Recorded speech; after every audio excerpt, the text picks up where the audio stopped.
Hi everyone, Johnny here, and today I wanted to look at the Zelang Zhaxi fight versus Daniel Williams from One Championships 159.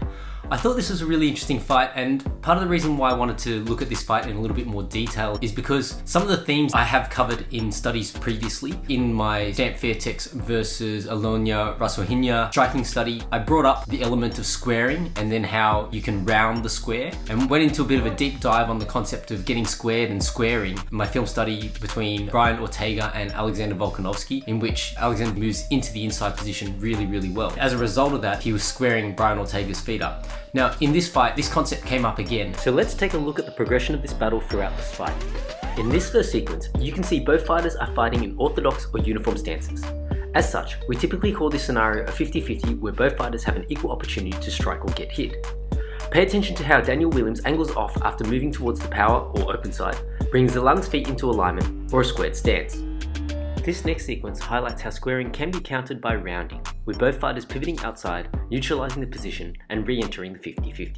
Zelang then doubled up on his positioning adjustment, pushing into the open side and entering with the hook cross before angling out and pushing once more towards the open side to land a left hand before exiting the exchange. Here is one last example showing how even the 50-50 can be, with Williams eating the jab but landing his cross in this sequence. Not content to trade in the 50-50, Williams then introduced the rear low round to improve his percentages.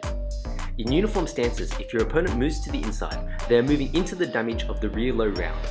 Alternatively, a fighter might move to the inside to increase their drive and load up on the low round themselves. The introduction of the low round threat also provided two additional benefits. 1. Compromising the movement of the defender. And 2. To round the square requires pivoting off the lead leg. If the lead leg is planted, it will take more damage from the low round, and as such, steers the opponent towards disengagement as opposed to rounding. Note how in this sequence, Zelang is pivoting on his lead foot as Daniel pushes towards the inside with the rear low.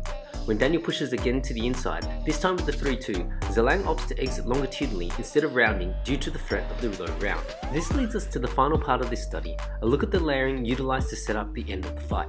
Daniel Williams commented, I just picked that shot, we worked to set up that right hand and it worked, so absolutely stoked. Thanks to my coaches for that. So let's take a look at some of the sequences that set up that shot. As the threat of the low round became established, Daniel was able to push to the inside with the hook cross with high success because the threat of the low round made Zelang more tentative to pivot and instead chose to exit backwards. In this next example, Daniel entered again, feinting the lead hook. As the threat of the low round was established, with the same initial motion of pushing towards the inside, Zelang raised his lead leg to check. Although the cross narrowly misses, Zelang is unable to pivot and round the exchange as his base is shifted backwards from lifting his lead leg. As Daniel continued to utilise similar exchanges, he would layer his attacks, whether feinting with the lead hand to set up the cross or to set up the low round. You might remember this next sequence from earlier in the study, however I thought it was worthwhile to show again as the lead hook landed cleanly in this exchange. Zelang was trying to use this to counter Daniel's rear cross. However, note how the positioning wasn't the same as Daniel had now established the threat of the low round and was layering offensive options off the back of it, forcing Zelang to try and counter while thinking about exiting backwards to avoid the threat of the low round. As the round wore on, Daniel was edging closer and closer to the shot he was looking for as Zelang was baited into certain reactions off of Daniel's layered offense, culminating in him landing the right hand he was looking for. If you haven't already seen this fight, don't forget to check it out. If you've enjoyed this film study, please like, follow, subscribe, whatever you want to do to join me as I continue to work on my film study skills. Thanks for watching.